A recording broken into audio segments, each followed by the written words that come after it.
Hey, before we get today's episode going, I want to do a quick plug for a friend of mine. Do you enjoy history but want to hear the parts of it they don't teach in history class? Then you should listen to the brand new podcast, Grizzly History. Produced by Michael Ruiz, host Graham Parker leads you through some of history's most harrowing tales, painting a true-to-life image of these events through supporting evidence, archival documents, eyewitness accounts, and truly bone-chilling narrative.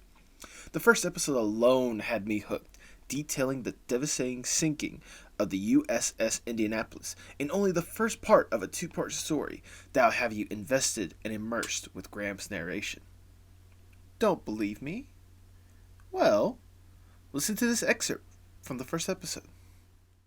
Just as you turn to climb the last set of stairs leading topside, an explosion rips through the ship, spilling you to the floor. Stunned, your arms flail out trying to grab hold of something so you can pull yourself up when it happens again. The ship shakes violently and roars, resounding with intensity through the hallways the sound of smaller but still very large explosions. In the daze of your ringing ears and starstruck vision, nothing makes sense. Until suddenly, with sober and horrifying clarity, it does. You are attacked. You're being attacked right now.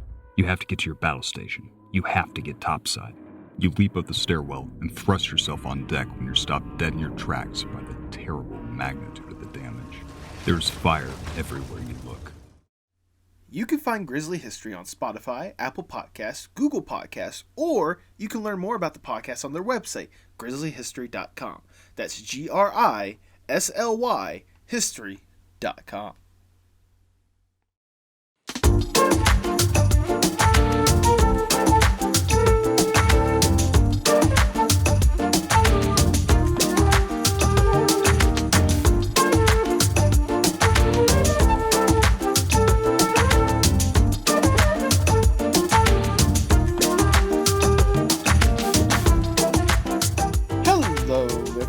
And welcome to the Postmodern Art Podcast, the podcast dedicated to giving artists who are wowing the world over the platform they deserve.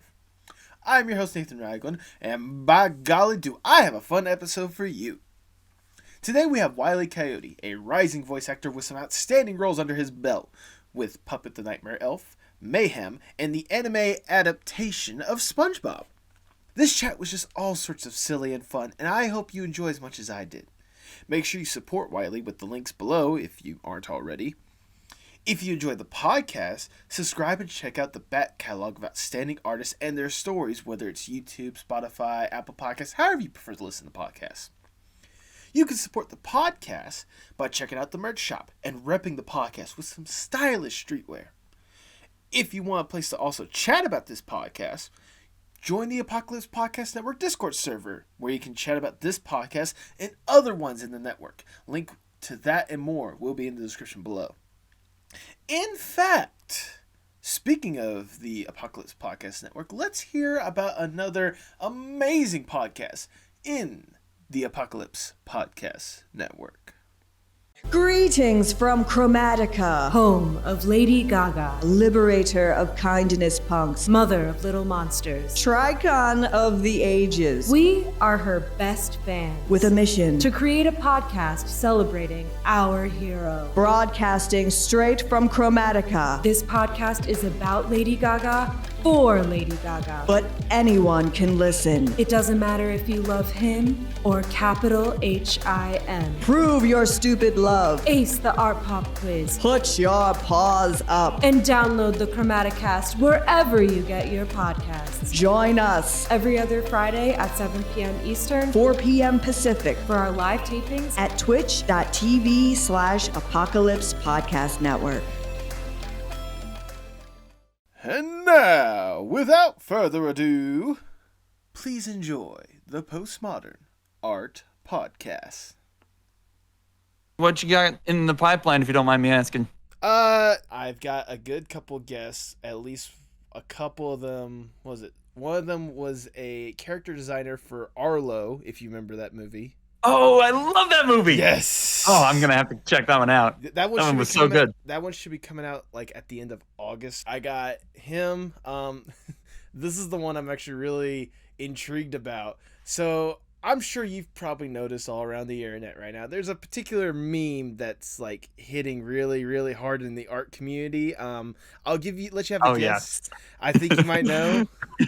Can we pretend that Yes. airplanes in the night sky are like shooting stars? So I got Haley Williams. No, I'm joking. But I got the person that did the original meme coming on the podcast. Oh my God! That's next week's That episode. is the best thing. Oh my God! That is the best thing ever, dude. It's one of those because like That's how you capitalize. it's one of those like because we've seen like people are posting like the original one. They posted like the username. I'm like, well, what does that person even think about all this stuff like going on? That's awesome, man.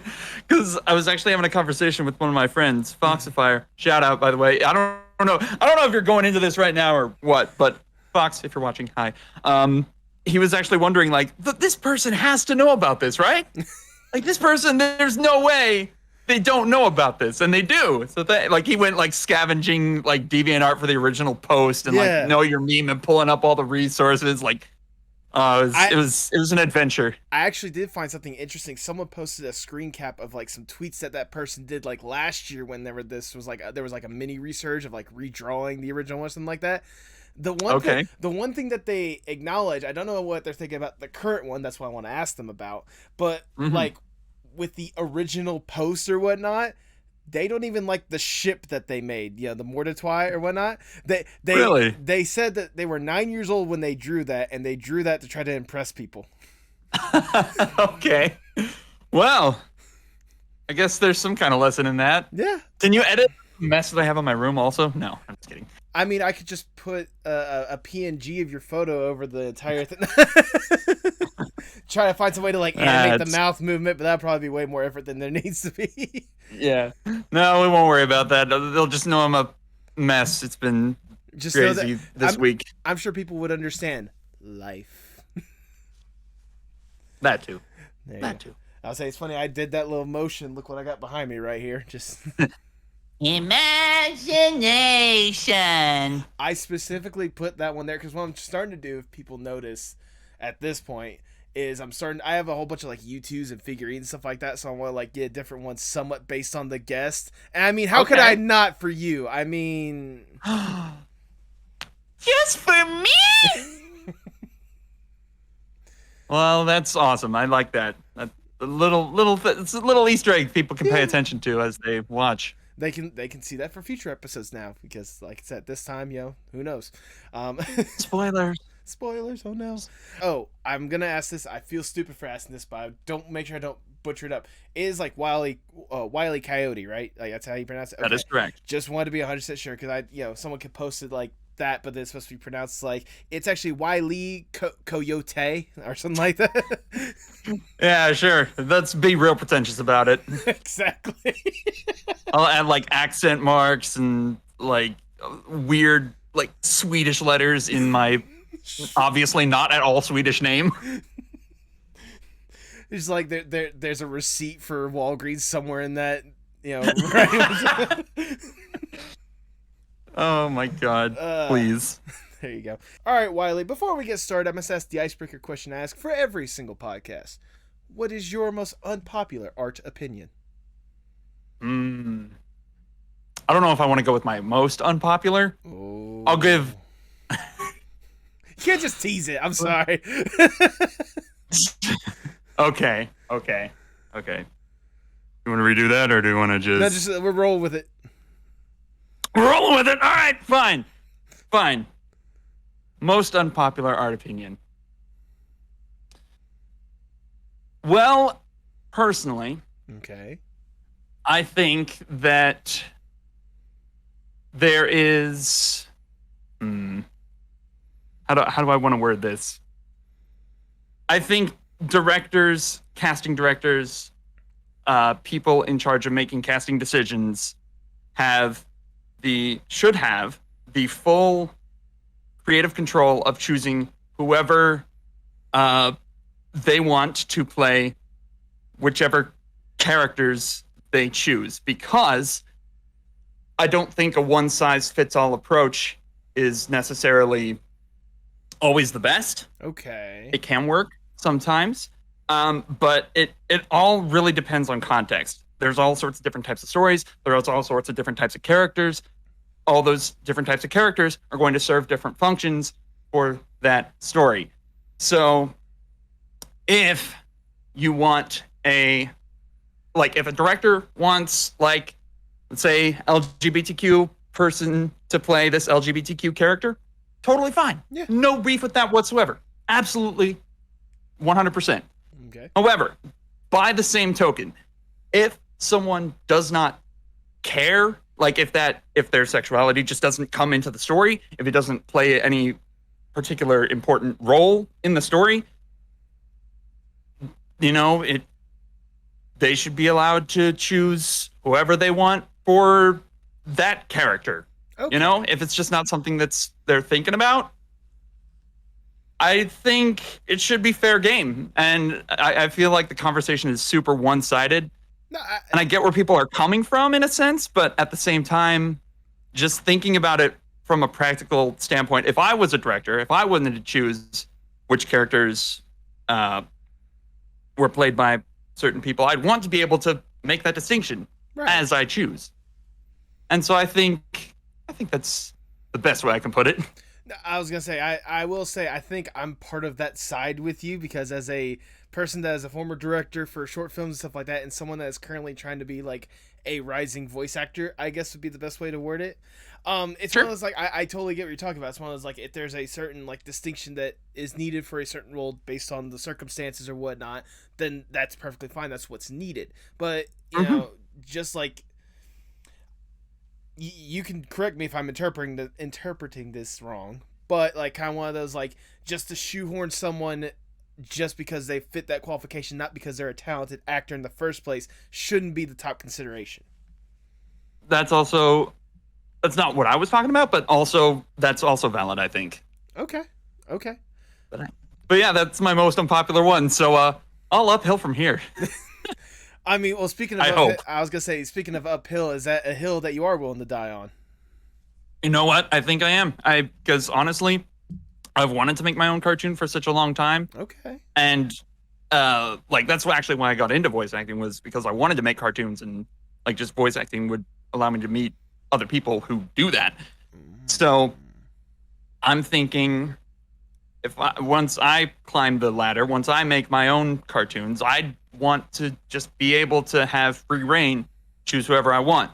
Most of my characters aren't even human. Yeah. So you introduce that whole thing into the picture, and I just don't know how does what's the argument there? It's such a weird thing. Just leave the directors, let them make their choices, and let voice actors do their thing, man. That's all it really is to it. There you go. I was going to say, on that note, when it comes to, them not being human, that's why for future reference, I'm going to cast any dog character I may have by a dog. I'm hoping that works out for future reference, but, yeah, very good. What was the two things? Don't work with kids, don't work with pets. I'll see what I can do. But with that, I can't think of a better way to start the Postmodern Art Podcast. Welcome, everyone. I'm your host, Nathan Ragland. Feel free to subscribe or follow whatever streaming platform you prefer. I am a part of the Apocalypse Podcast Network. Go to apocalypsepodcastnetwork.com for more about this podcast and other outstanding ones in the network. And that was my bed. And follow us on Twitter and Instagram at PostmodArtPod for future updates and guest announcements, including today's guest. He is a voice actor and musician with his hands in all sorts of animated projects, with credits in Puppet the Nightmare Elf, Mayhem, the anime, Spongebob adaptation, and more. Welcome to the podcast, Wiley Koyote! What's going on, man? Thank you for having me. Well, it's been a pleasure so far. Thank you for taking time out of your day to sit down and chat. I really appreciate it. I've really recognized and loved your work for a while now, as probably experienced from some of the stuff that's on my wall and stuff. Well, thank you. But before we really divulge into what you've done, I want to go back just a little bit. I want to know the origin stories of Wiley Koyote. What exactly got you interested in art and animation and voice acting in the first place?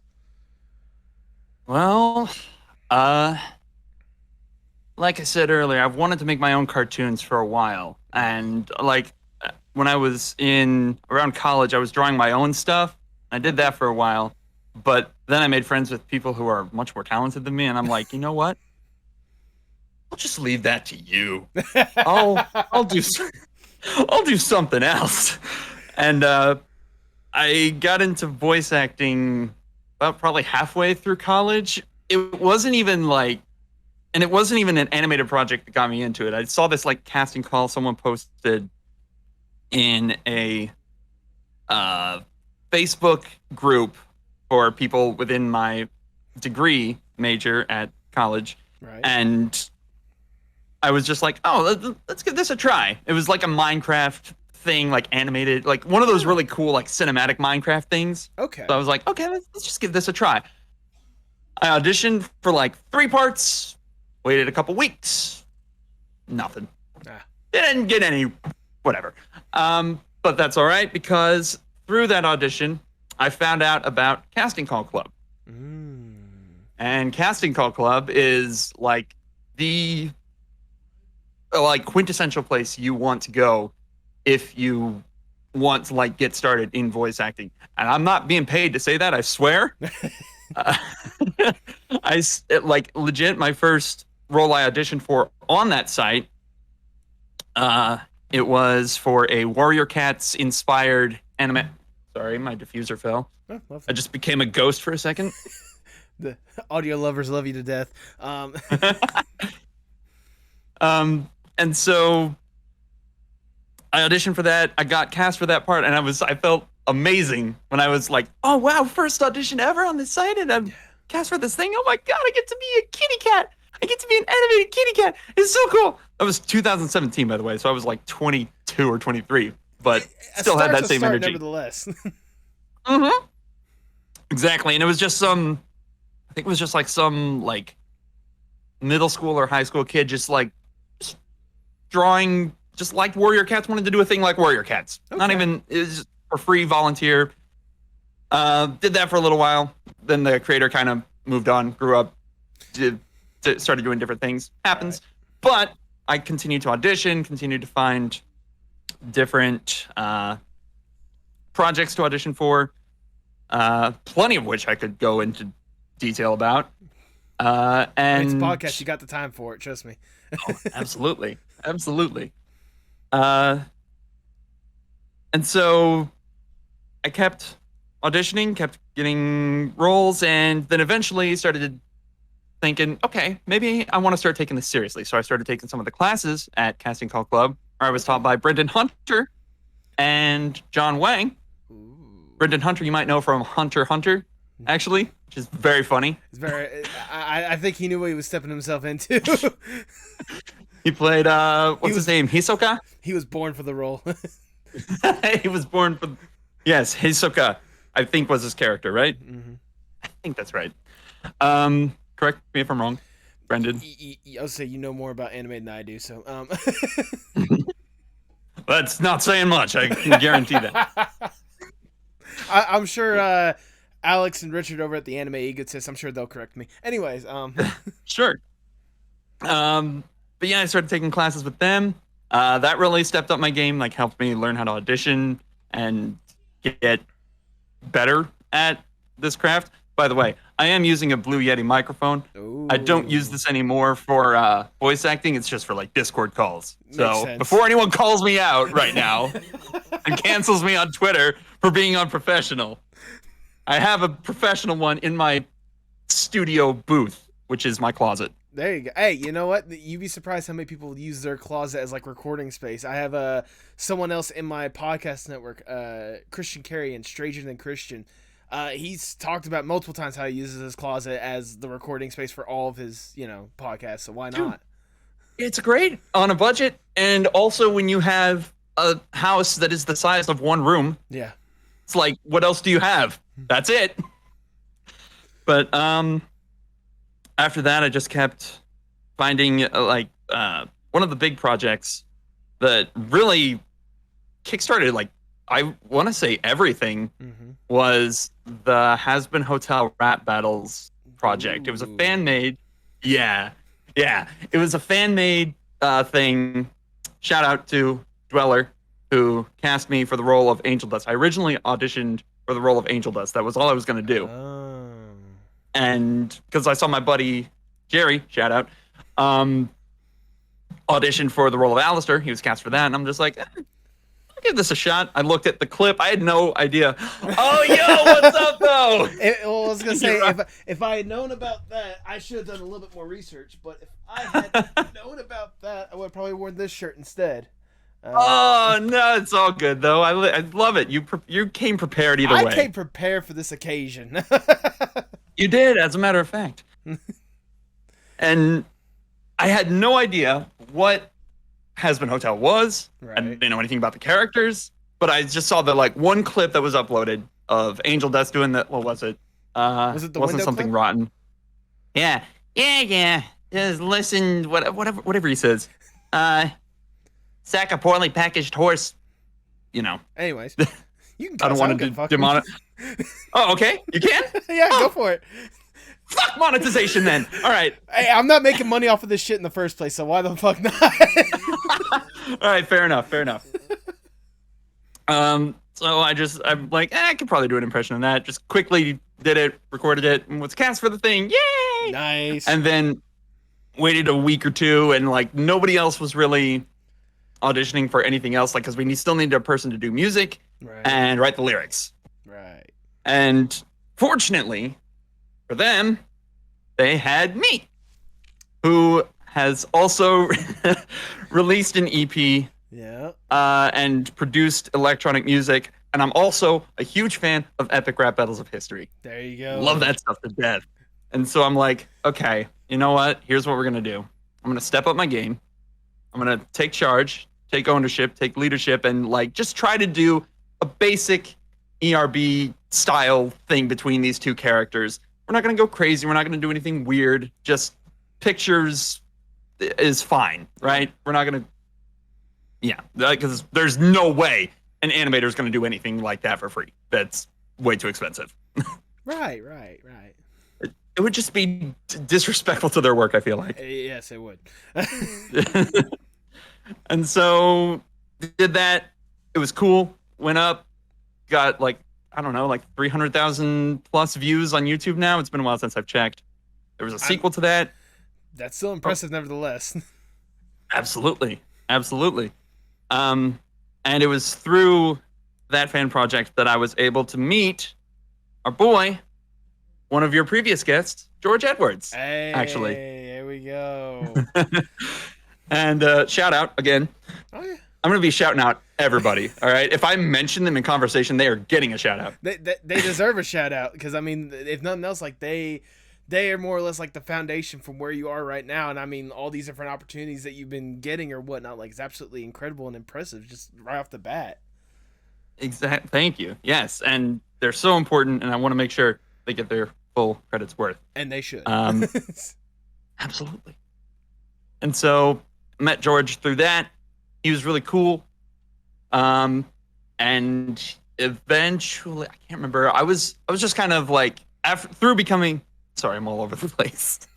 I'm just letting you chart the roadmap. I'm just along for the ride. It's gonna go off the rails, dude, a lot. So bear with me, everyone. I swear, I make sense sometimes. I mean, I think you've made a good amount of sense so far. If it's reassuring. Okay. Well, thank you. That's good to know. Met George through the Has Been Hotel Rap Battle project, and from there, like from working on that, I fell in love with Has Been Hotel. Right.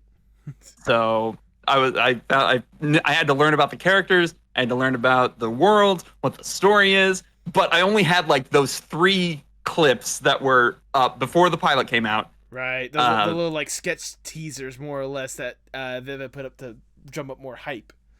Yes, and we were going based solely off of that and like stuff we had found on like TV tropes, the Has Been Hotel wiki, which may or may not be accurate. I don't know anymore. And no, now so this fandom is, Lord knows. I love the Has Been Hotel fandom though. Absolutely. I've met so many wonderful people through it. I mean, I would be wrong in saying that my love for it isn't shown by some of the guests that I have brought on this podcast. I mean, you can't deny it. There's a lot of talented people on that team. There's a lot of incredible people that have worked on that, and like then even like just like the project alone is awesome, but like if you look at these people and what they've done in their own spare time, what they're trying to promote more than anything else, like that's why I want to give them that platform, because the stuff they're making is absolutely amazing. It's like a tree of like cool things. It's like has-been hotels up here, but they're also working on this and this and this. And then this person's also working on this and this, and it's just a tree of creativity, a family tree of creativity. Exactly. It's like freaking, Animation over here, Django Ball with Mystery Meat over here. You got obviously George with the wonderful puppet, the Nightmare Elf, and the stuff that he wants to work on with that one. Amanda Heard with Sebastian. Like, there's just so many different like aspects and incredible creativity sprouting from this. And of course, it's a rabbit hole too. It's a tree and a rabbit hole. Yeah, no wow. Joke. Bugs Bunny is very roomy right now. I love it. I love just the creativity that environment fosters, and the people have been so cool. Mm-hmm. Absolutely. I love them. And I mean, it's cool that, based on basically a parody / rap battle interpretation of those, like, even at the very beginning when there was like next to nothing about that, sort of like, again, light that fire under you, like to get more of these incredible opportunities, including meeting George, like you were talking about. Exactly. That was, he changed my life. Straight up, I'll say it. He changed my life. Oh, really? All right. Bringing me on to cartoons. I wanted to make cartoons. He brought me on. I'm making cartoons now. Yeah. I'm in cartoons. I'm making cartoons. I learned how to compose because I met George, and from through meeting him, I met Magpie, which then I got onto Mayhem, which was, and so through that I learned how to compose music and match it to picture. I didn't know how to do that before. I knew how to do the music part. I just didn't know how to match it to picture. Now I do. Yeah. And I mean, I think you've done it to a wonderful degree at that, especially seeing some of the projects that you've had at hand when it comes to composing as well. I appreciate that. Thank you. Go ahead. I was just gonna say, like, you're getting all these like incredible opportunities. I like how I've only started off with asking the origin stories, and I basically got most of the story at this point. All right, well, that's it for this podcast, everyone. No. Which I'm not complaining. Trust me. Like I said before on several podcasts before, I love when like there's basically like a tunnel vision like moment to where it's like all you just want to talk about is just like this incredible path and like how you've gotten it to this point. And I mean, just hearing some of the people that you've already met in just that short amount of period of time before you really got your hand in some bigger projects or whatnot. Like, was there ever a moment where you just had to sit back and just be like, what did I just get myself into? What in the world? Probably the closest thing I can imagine that you're describing is, I remember this very specifically, November 2019. Okay. I was sitting right over here in that chair. Okay. And I had just been cast for a bunch of things.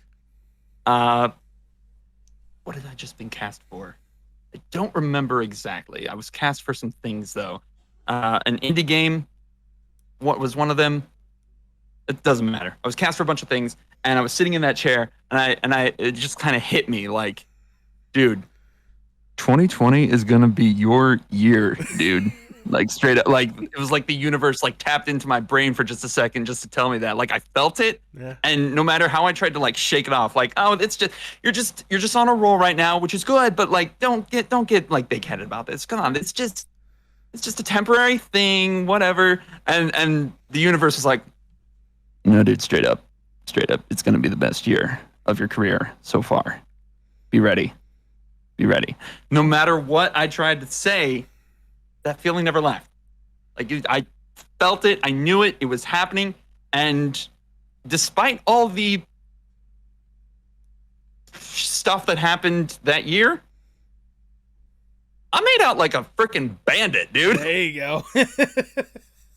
Anime Spongebob? I got to work with Crunchyroll, dude. Yeah, that's insane. I would never have expected, because a lot of people get into voice acting because of like they watch anime and super cool. Love that.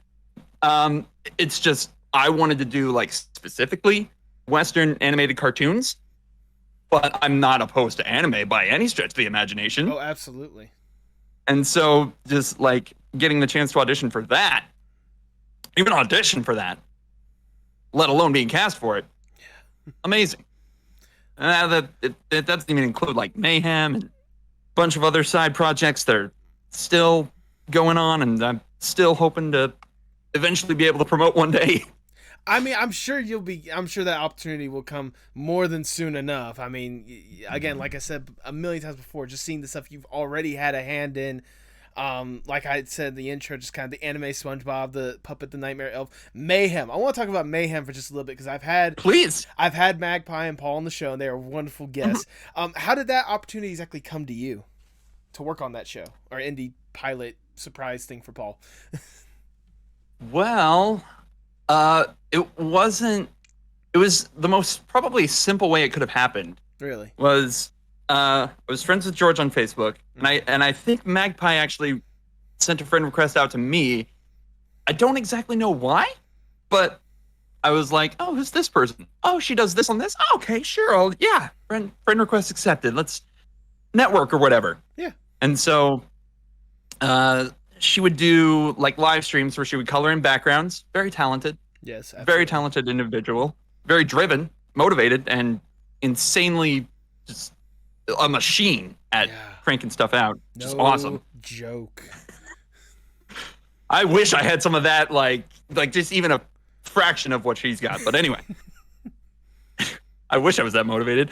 But anyway, she was doing a stream. I popped in. I'm like, hey, what's going on? This is really cool. What you're doing here? Just small talk, whatever. Yeah. And then she eventually asked on one of them, does anyone know anybody who can do like 80s sounding music? And I was thinking, okay. So I'd made some songs. I look back. I made this one little 30-second, not even a full song, work in progress, like 2 years ago. Okay. Completely untouched. So I've tracked that down just to be like, this is a little thing I did, just a little 80s synth pop inspired thing that didn't go anywhere. And from there, she was just like, oh my gosh, this is perfect. You are going to compose the entire film. And I'm like,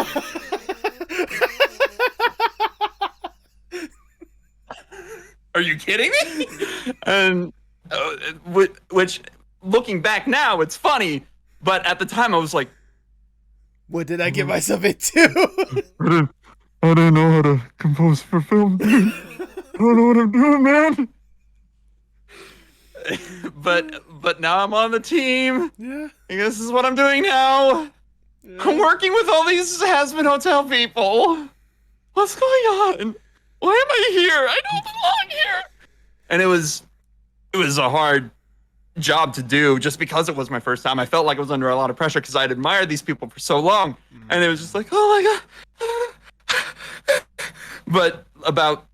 But I got about 4 minutes into making the music of the short, and then it was like, oh, you only have 30 seconds left to do music for. And I'm like, oh, I'm almost done. I already have this thing almost completed. Yeah. How did I do that? What happened? Did I black out? Am I okay? Is this a nightmare? Should I wake up? I don't know anymore. But no. But no, it was one of the best experiences I could have had. I didn't want it at the time, but I really needed it. And it couldn't have come at a better time. I was like, probably, how old was I? 25, 26, which is like when your brain starts to like take shape and like new ideas start becoming just unappealing. Your brain has a certain way it does things, and it starts like not really accepting new information as well. Mm-hmm. There's something, I'm not wording it properly, but there is a thing on this. So someone feel free to fact check me. Put it in the comments below. Please do. But it was that experience that made me think, oh, I can actually do a lot of things if I just like try. Yeah. You know, if you're someone with like insecurity or anxiety or whatever, there's a lot of things that you think you can't do, but if you just like do it, you find out, oh, it's not that hard. Yeah. I mean, And so that was my experience with that. I was gonna say, trust me, as someone that is doing his own little podcast thing, and one of the biggest insecurities is whether or not a guest wants to be on the podcast. Like, I surprise myself with how amazed I am if I just simply ask instead of be like, I just don't want to bother them more than anything else. Mm-hmm. Oh, I get that. I get that, man. Exactly. But I mean, still, nevertheless, like, you get, like, it's incredible that, like, the opportunity that you were brought on for was not the voice acting that a lot of people would know you for, but the music aspect of whatnot with composing. I didn't ask this at the beginning as well, but what exactly got you interested in, like, making music and producing music? We're going back to 2010, baby. Ooh. Yeah, I think summer 2010 was probably where I started like falling in love with like pop music. Okay. At that time, right? I was in high school, so obviously popular music was what I would listen to all the time. Right. And around that time, the big thing was electropop, right? Tayo Cruz, classic Kesha, not old, classic Kesha. I guess still modern Kesha too, but stuff produced by Red One of my favorite producers personally. Yeah. Lady Gaga, one of my favorites at the time also. Just that whole scene was like, oh my God, this sounds so cool. I love this sound. And from there, it springboarded into, from there I discovered electronic dance music, which is like electropop, but harder. Yeah. And so from there, I'm like, okay, how do people do this? Looked up different digital audio workstations. FL Studio was the one I landed on.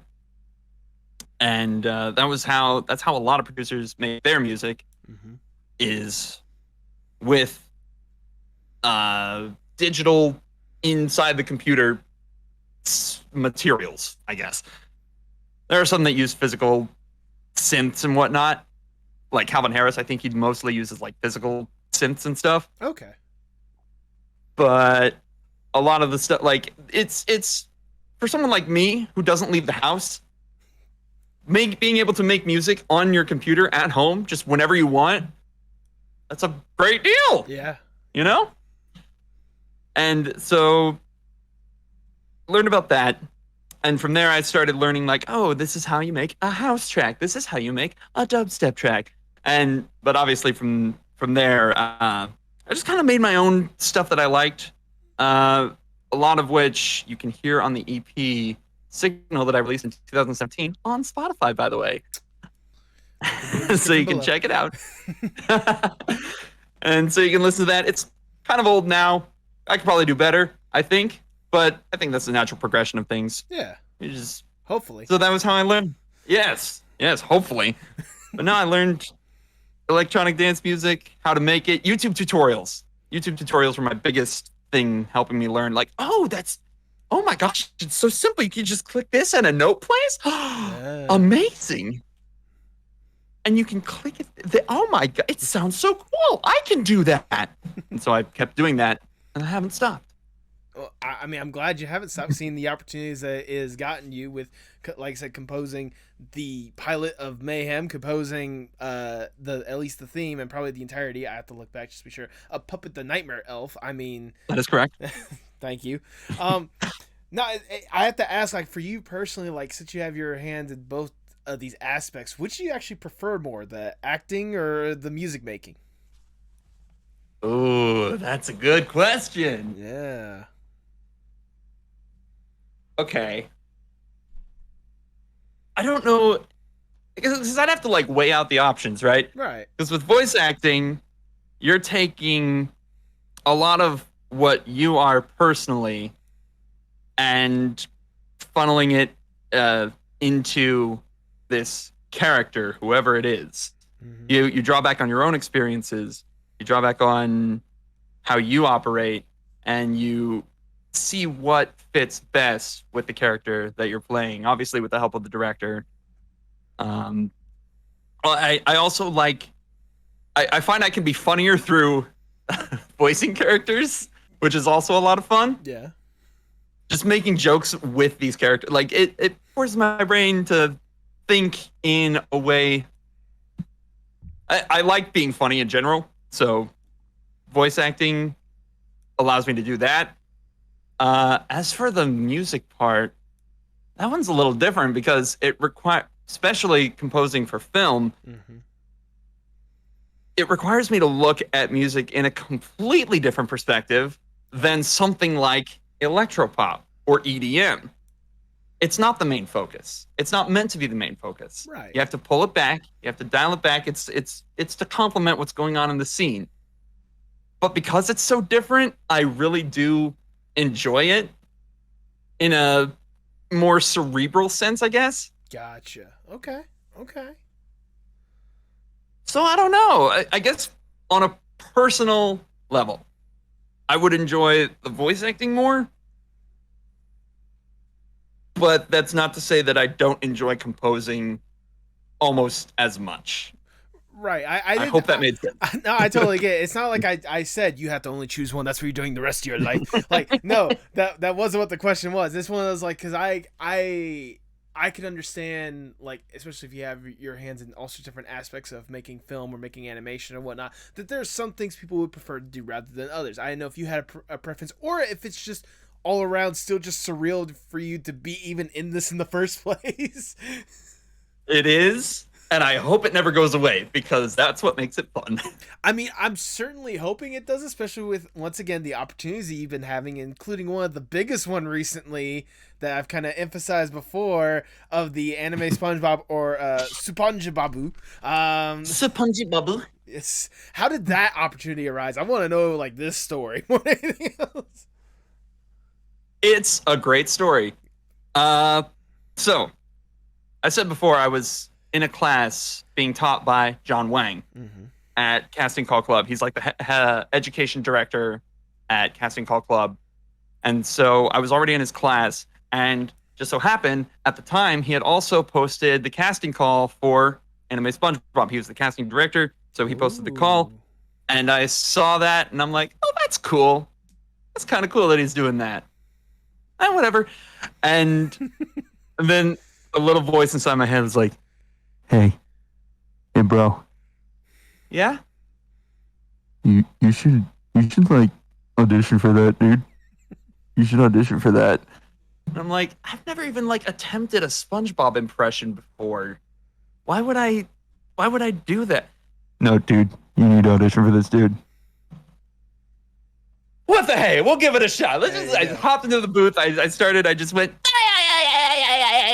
Squidward! And just all sorts of random SpongeBob noises. I'm ready. And then I'm okay, there it is. There's me sounding dumb as SpongeBob. And posted it to the casting call. And come to find out, oh, you're in it now. Okay. Cool. No pressure.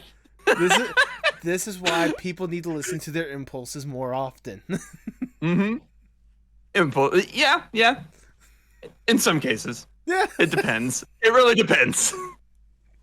No, but I mean, like, still, like you said yourself, like, you weren't even taking this thing, like, 100% seriously. It's just kind of one of those, I'll try it, let's see what happens. And then you saw what happens, and you're like, okay. Okay, let's do this again sometime, shall we? Yeah. I'm ready. I'm ready. I guess I'm ready. No, and what was funny about, I think what part of, like, what pushed it over, like, made me the prime decision was because I was already in John's class. He knew the kind of work that I was doing. Right. I think he already likes the work that I was doing because I'm not afraid to get weird. Good. Funny story, actually. If I may derail for a second. Go for it. Hey, this is your roadmap. We can go in many different directions we can. Sweet. I love this. So the first class I had with John Wang, I think it's it serves an overall purpose to kind of understand the dichotomy of what's going on here. John Wang teaching class, bunch of other voice actors, amateurs to people who are wanting to go pro, hobbyists, all sorts of people. Right. And one of the first exercises John had us do was just make a strange noise. This isn't the icebreaker. Just make a strange noise. We're all feeling like, people, I don't know who they are. They don't know me. What's going on? That whole thing. And so John was like, let's just have everyone, so that there's no ice left to be broken, let's just have everyone make a weird noise. He went down the list. All these different people doing weird noises. And just going down the list. I was the last person I wonder in the why. list. Probably has something to do with the fact that my name starts with W. I mean, it could be that or they just want to save the best for last. I mean, who knows? Oh, stop it, you! But I was last, and I'll never forget this. The way John said, the way John called on me to do the weird noise, he's like, all right, Wiley, finish us off. And I just go,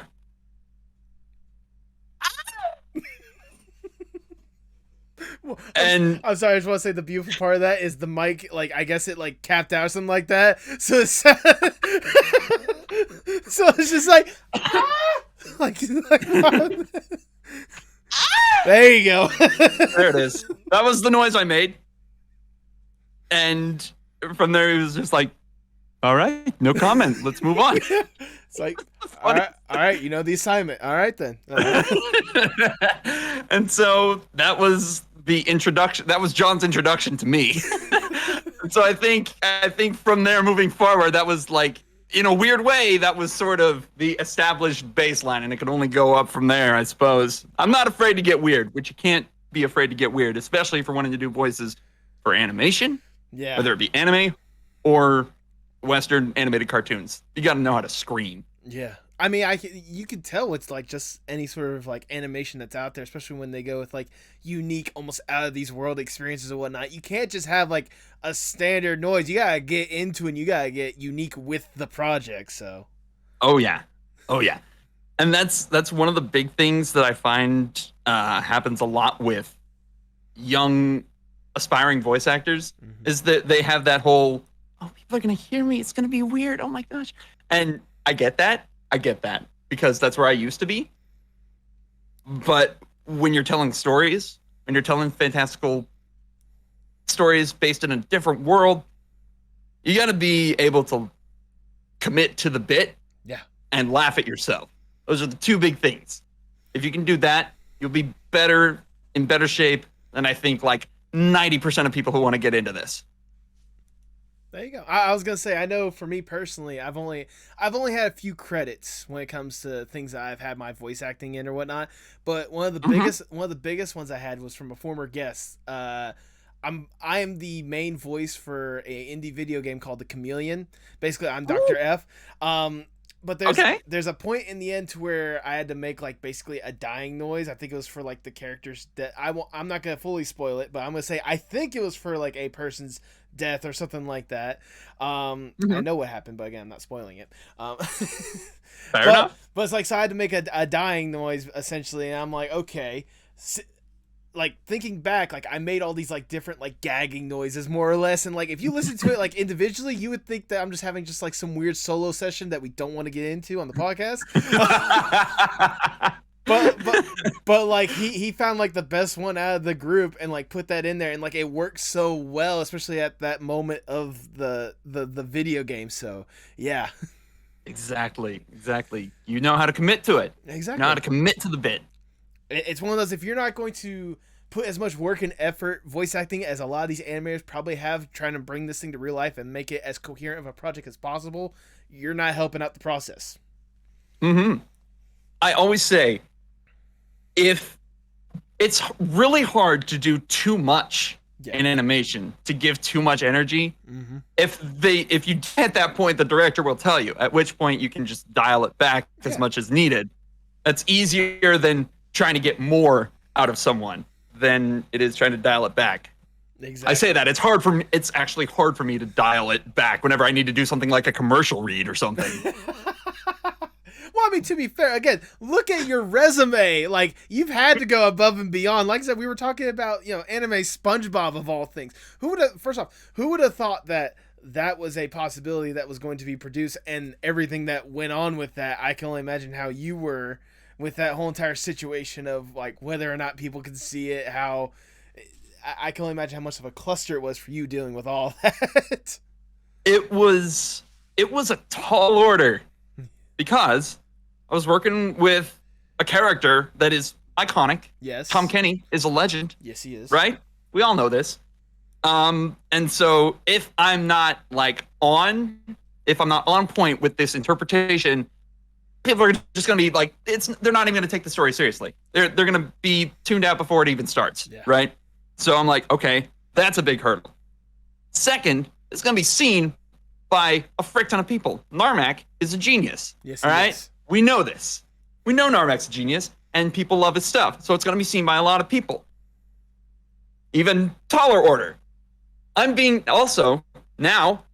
directed by my teacher. Yeah. So I have to perform in front of my teacher, which I had done before, but in a classroom context. Right. It's very different than a solo context. So even taller order that we're dealing with now. So I'm like, and just all like right. just an additional cherry on the top of that super duper tall order is the fact that even people didn't know who Tom Kenny is. This is still SpongeBob we're talking about here. They have to do Yes. stuff. Like if it seems to everyone else that it's like lazy or something like that, your roast still alive. I'm sorry. Exactly. So it was a lot, but you know what? I wouldn't change that experience for the world. Oh, I would hope not. I mean, seriously, like the amount of time and dedication you've probably put into all of these roles, but that one in particular, like I can only imagine how rough it was for you to be like, is this right? Am I doing this right? I had a lot of I went to a lot of people, a lot of my friends, just being like, hey, does this sound like SpongeBob to you? Like at all? Like freaking. So I'm getting a lot of different opinions, and the one I think that was the most helpful was actually my friend Pie Guy Rules. Shout out. I asked him because I don't think there's anybody in existence that knows more about SpongeBob than that guy. I can only imagine. He's done a lot of videos talking about the dude and all sorts of stuff over the years, and getting that perspective from him, and he was like, that sounds really good to me, dude. I don't know what you're worried about. And I'm like, okay, guess this is it. We're doing this. Let's go. Oh goodness. Like, you still rock it, man. You still rock it. Appreciate it. Well, I have to know, for you, especially going into a role like this, or just any role in particular, is there a thought process that you can think of, just going into any sort of voice acting role?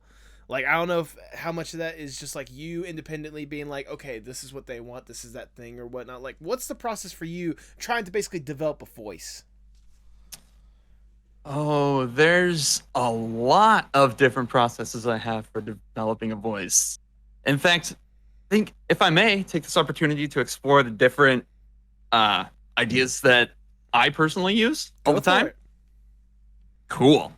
So actually, the voice for Puppet I came up with because I was trying to do an impression of Donatello from the 2012 TMNT series, played by Rob Paulson. Yeah.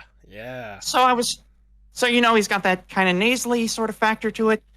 The only thing is different with Puppet. He's a little more optimistic than that.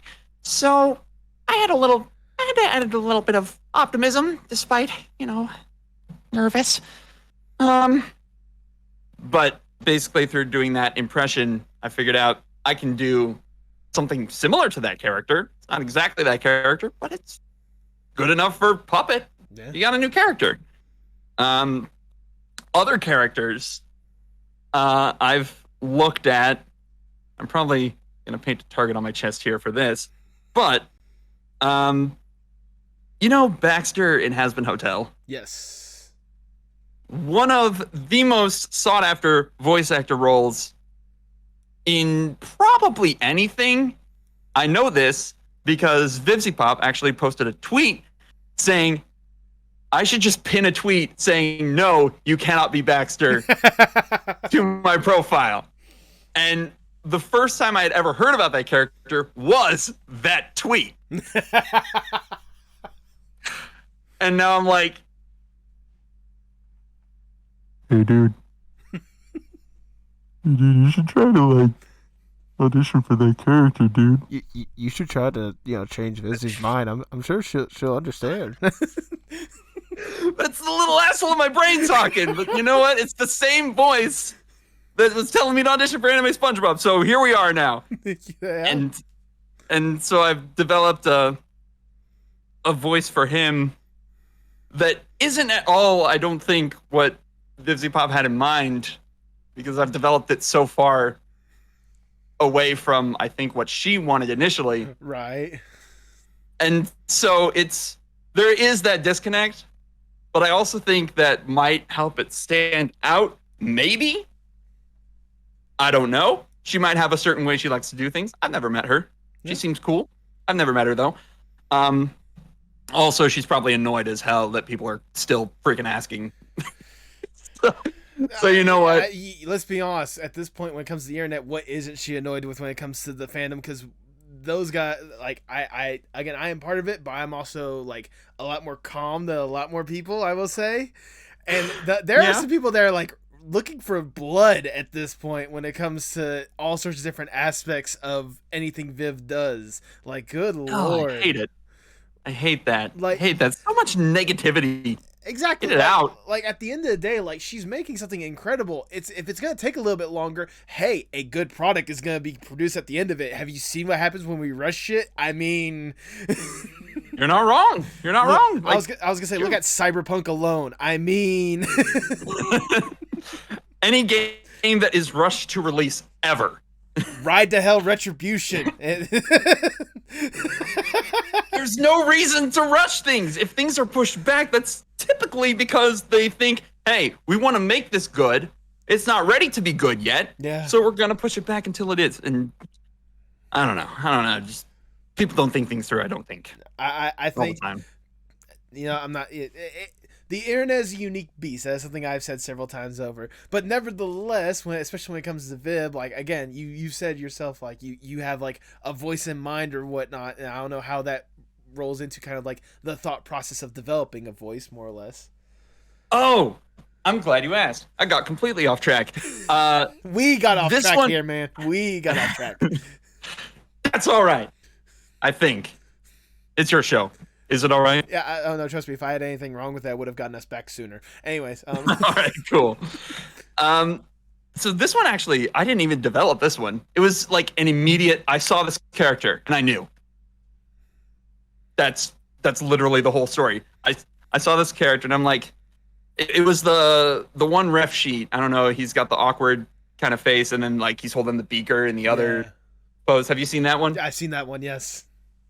But that was the one I saw, and so I was just like, from there, he just made a noise. No. I've come up with this brand new solution that will make me the smartest demon in hell! Sorry, I scared you. No, you didn't scare me. I was in awe. I appreciate that. Now I need water. I don't blame you. He's a very screamy boy. No. But, sorry. Go ahead. No, you go. I was gonna say, it makes sense him being a screamy boy, especially seeing like kind of like the pose, because like you see, like whenever you see that, the first thing it obviously comes to mind is like a mad scientist. And have you heard of a silent mad scientist? I mean, no.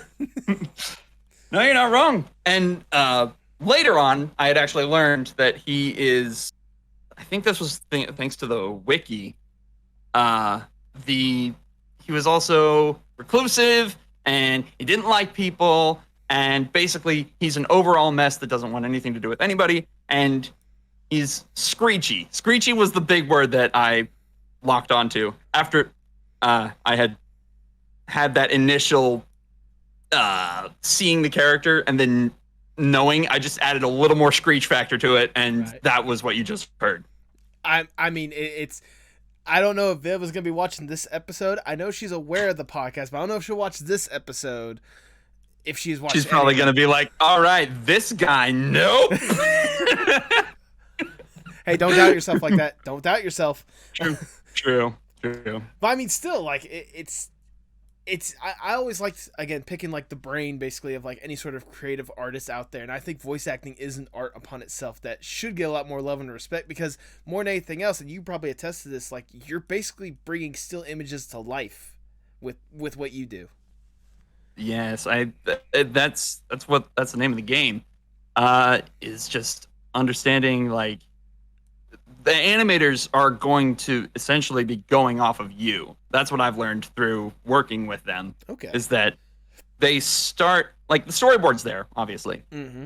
The character exists, you connect with that character, you bring it to life. Now, when we say you bring it to life, that, to me, that means you... How do I break this down? You have to inspire the animator in such a way that it doesn't even, like, they don't even think about what this character is going to do. It just happens in their head. I think that's the best way to go about it. Okay. Like, you could say a line and then the animator could think, okay, he could probably do this with his arms, or he'll like jump here or whatever. But if you are, I think, if you're good at what you do, they don't have to think about that at all. It just happens in their brain, because animators are visual people. They work with visuals all the time. And so when they hear that voice, it should just play out in their head. No problem. No thought process. That just makes their job easier. At least that's what I think. I mean, it's a good thought. It's a considered thought, considering the fact that, you know, hey, how much animation, like, especially if you've seen like the older animation one, how much of them have used like real life references? So like seeing someone like you basically being animated as much as the animation itself probably helps the animation come along more smoothly for the animators. Try saying that 5 times fast. Yep. I don't know. I just feel like that's the way to go, especially if you're playing an energetic character like that. There's no other option. Absolutely. Is there a voice that you have developed over time that you would like to get a chance to like express out to the world at some point, other than the Baxter one, obviously? Oh, good. You know, I've come up with a lot of like very silly characters that literally only exist to make me laugh at this point. That's a good start. Yeah. Like yesterday, this literally happened yesterday. I was at this bar called Stumpy's. Okay. And I like where this is going. They have this thing called, on the menu, called crazy sauce. You can get your cheese fries with a side of crazy sauce. And I don't know why, I just thought it'd be really funny if I started talking about how crazy this sauce was in this kind of voice. Oh my goodness, this sauce is just so over the top. I just cannot handle. I just cannot deal with. Oh, you're bringing more? Oh, it is about to get very rambunctious in here. Please do not go too crazy, Mr. Sauce.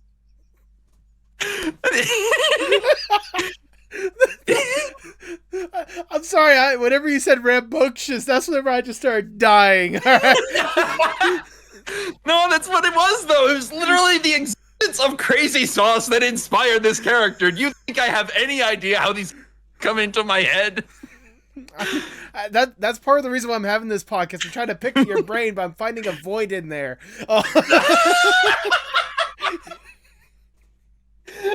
Yes, accurate. Also accurate. just a void of random voices just spilling out of nowhere. That's honestly what it is, man. I don't know. Well, would you like to hear another? Sure, go for it. I'm all game. All right. This one I actually came up with my buddy Foxfire. Again, shout out. And we were playing Rocket League. It was very early on in our friendship, a game we play all the time together. And we started talking about how there was this one beer commercial. It was a guy, very deep, like kind of Southern drawl, and it just ended the commercial with Coors, the banquet beer. And from there, we just kind of took that and ran with it. And now this guy, big dude, Southern drawl, probably wears like overalls and I'm like very intrigued. big beer gut. You know what I'm talking about? I know what you're talking about.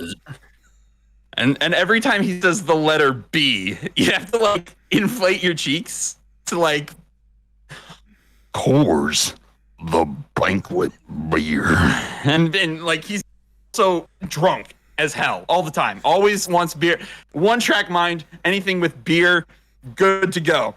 And so we just started saying things in this guy's voice, and eventually he started like falling asleep mid-sentence if he couldn't get the B out. It doesn't make any sense whatsoever, but that's who he is. And he literally only exists to make us laugh. This is a character we came up with 5 years ago. He is still making us laugh to this day. So I was gonna say. So let me imagine the scenario for a second. It's one of Sure, like let's say he's had a good night out drinking or whatnot, and he's going home. I wanna hey buddy, you think you could stop by the corner store for a second? I'm about to go to the bathroom really bad. I gotta go to the bathroom real bad. My mom said I might get some biscuits with some. That's exactly right.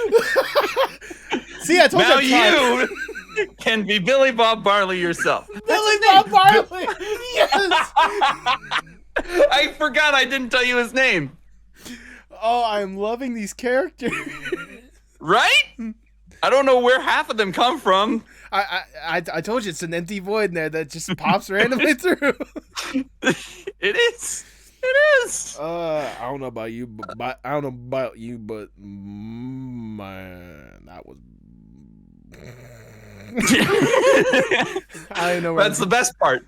That's the best part. If you don't have a punchline, just fall asleep.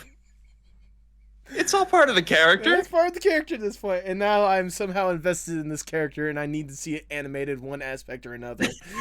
Please, anyone out there? Feel free to take this audio, animate it as you best you can. Go for it. I am all for it. One of the things I always would love to see is a postmodern art podcast animated. So let's go for it, man. Oh, dude, that'd be sick. I know, right? I had one person. I think they go by Sparky with like 3 eyes on Twitter.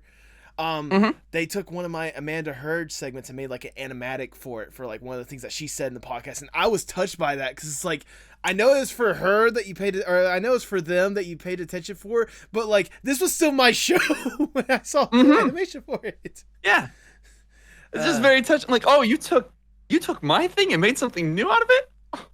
I'm flattered. I'm honored. I get it. It's cool. Well, I mean, speaking of animations, and speaking of all these opportunities that you've been getting or whatnot, I want to dream up a little bit of a dream scenario for you, if I may ask. Let's say I'm big shot Mr. Moneybags here. I have access to anyone and everyone in the industry, and I have more money than there should ever be in the world. Like, seriously, give that stuff to like homeless people or something. All right. I come to him like, look, Wiley, we know what you can do is absolutely outstanding. We love the voices you've been providing. We love the music that we've been hearing on all the different aspects you've been composing. And we know you have a dream and love for animation. So, if given the opportunity, and again, connections to everyone and more money than you know what to do with, what would be the dream Wiley Koyote project, if possible? The thing that started it all was a project I had dreamt up in college called Legends of Garthonia. Ooh. It's about dragons. Ooh. It takes place in this medieval style world. But an idealized medieval style world, because obviously. And it's about, well, I guess this isn't really anything new.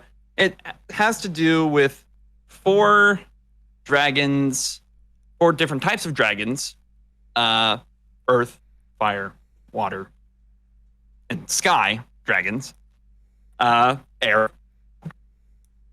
And there's also this other, I don't want to spoil too much, so I'll just keep it somewhat vague. There's this other type of dragon called the swamp dragon, which is sort of the black sheep of the group. Okay. We'll just leave it at that. Fair enough. This story is about the first swamp dragon to come into the world of where the rest of the 4 types of dragons live in harmony, essentially. And basically, it's a whole thing. I imagine action. I imagine adventure. I've written a couple scripts for this. I've designed, quote unquote. I'm not the best artist. Like I said, I leave that to the other people. I leave that to the pros. And so one of the main characters, again, I'm all over the place. Bear with me. One of the main characters is a sky dragon. The other main character is a swamp dragon. And basically, they sort of become friends.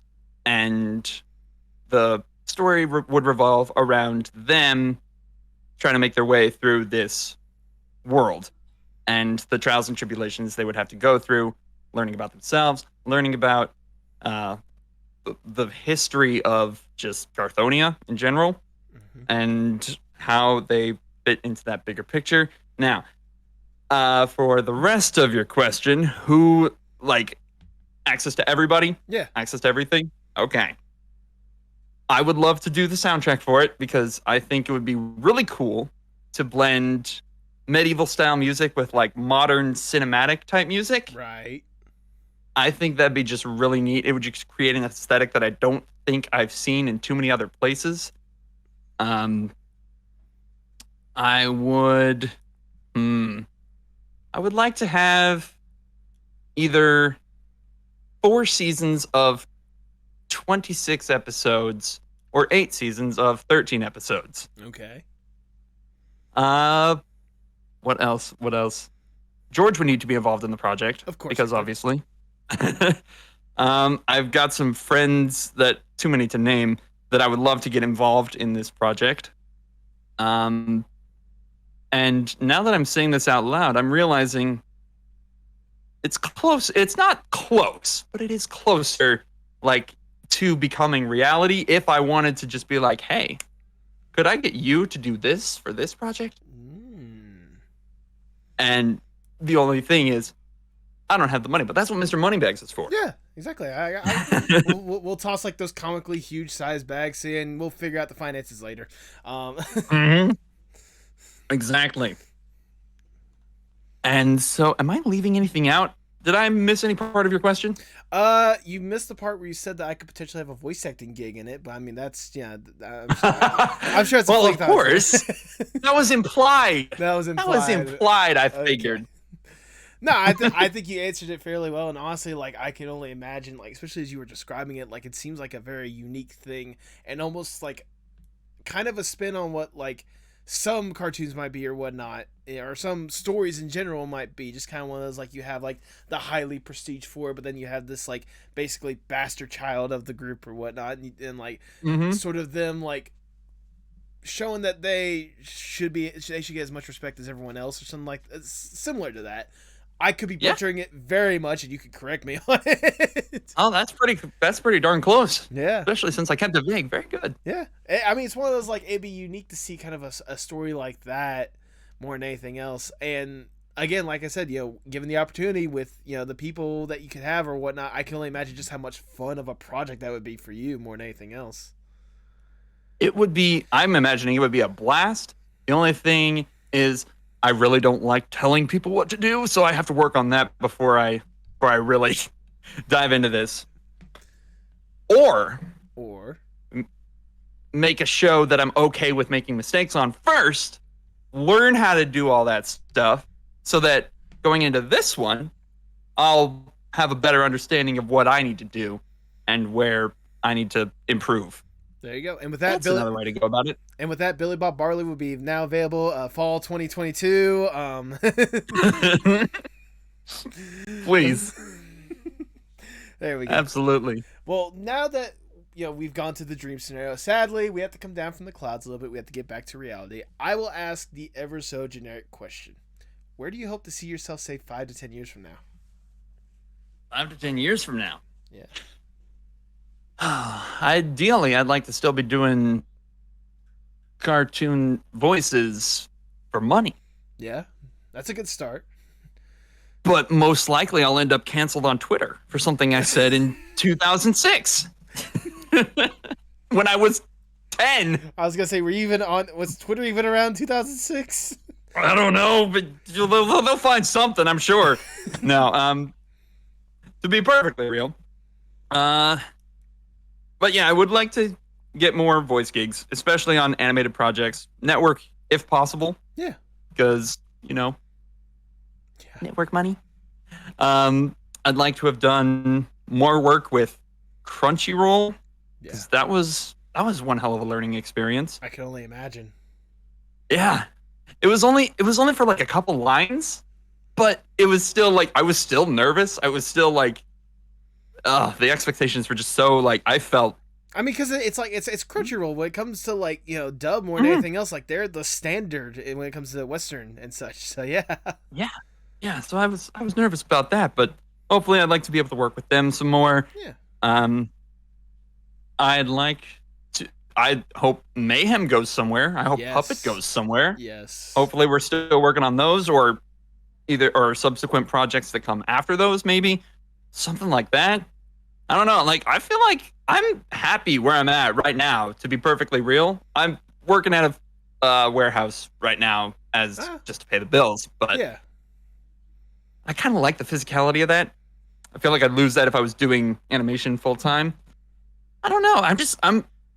I haven't thought too hard. Oh, I would love to still be doing solo music. Of course. Solo music. Working on stuff now. So hopefully that'll continue. Like, right now, it's hard for me to imagine, like, 5 to 10 years from now, just because I feel so very content with where I am right now. Mm-hmm. It's just like, let's just enjoy this, Let's just do this for a while, see where it goes. Yeah. I'm making cartoons. I'm making music. Got money to pay the bills. My house isn't the biggest. I don't need to pay for a house right now, though. I just rent this out. Yeah. Totally fine. Nobody cares if I scream. Nobody That's a major cares. Positive. I know. It's the ideal scenario that I don't know if I could ever. I guess if I had a nice big house, that'd be nice, but I don't know. I have everything I need right now, and I don't even feel like messing that up. I hope I somewhat answered the question, though. No, I feel like you answered. Basically, you, like, if nothing else, what you're doing now is great, and what you're doing now, you would love to keep it that way, but, like, just more or less. Yeah. Just keep expanding, keep growing, keep learning. Yeah. And that's the big thing. Keep learning. Open mind. New information out there all the time. Sometimes you got to weed through the BS sometimes. But ultimately, open mind. Keep, don't be afraid to meet new people. Don't be afraid to talk to people. Oh, yeah. Because they might know something you don't. They might have connections that you don't. You never know. As someone that, talks to several people in the industry or people that are working their hand on doing art and such, you never know who you gotta meet. Exactly. Now, what about you? Where do you hope to see yourself in 5 to 10 years, if I may return the favor? Oh, wow. Someone asking me the question. Okay. I'll Why not? No, that's fair. Okay. 5 to 10 years from now, at this point, I hope to at least finish up my college degree because I still got like a good couple classes that I need to take care of. I just mentally have not been in the proper state to just do it. I'm hoping that at this point, like, the podcast has grown the way that I had hoped for it to. As in, I want it to grow to a point to where I can live comfortably from the podcast and less on other jobs. Like, able to, like, get advertisements in and be able to use that to turn around and like get people to help me out with this thing. Find different avenues to like make this thing more than what it is. Help other people get their projects off the ground, because that's something that I'd love to see more than anything else. Like especially after talking with all these people, you know, I'm sure, yeah. and seeing their creativity just flow. Like if I'm able to in 5 to 10 years get enough income to where I can help these people get their projects off the ground, I'm set. I'm happy. Like that's all I need. Maybe a physical space for the podcast. Maybe a physical space for the podcast so I could have in-person interviews. I mean, who knows? Yeah. Well, hey, that all sounds great. And once you do get that physical space, let me know, because hopefully I'll have that Crunchyroll money. And I'll have that like Nickelodeon money, and then I'll be able to travel and move. Maybe the world won't be a disaster. Yeah, maybe. I mean, don't trust me, man. I think I got you covered. Well, I'll try to get the Sky Fortress more than anything else, so we can be able to roam and make sure you get to different aspects. Maybe we go see Magpie up in London. Please. There you go. Well, as we start winding down the interview, I just have one last question that I want to ask. Obviously, like, you're deeply rooted when it comes to art at this point. Voice acting, we've established as an art. Music, you having your hand in that, and also, all sorts of different aspects of it, whether it be personal or for composing amazing film or short films. How important is art, not just for you, but for the world as a whole? If I didn't have art, I would die. Okay. Because this is the only thing I live for right now. Okay. I live by myself. I mean, I got my family my immediate family. Right. I grew up with. So just knowing that art gives me purpose in the world by myself, being able to connect with other people through art is just indescribably important, Yeah. That's the whole purpose it exists, is so we can connect with people, so we don't feel alone in the world. Oh yeah. And for crazy time.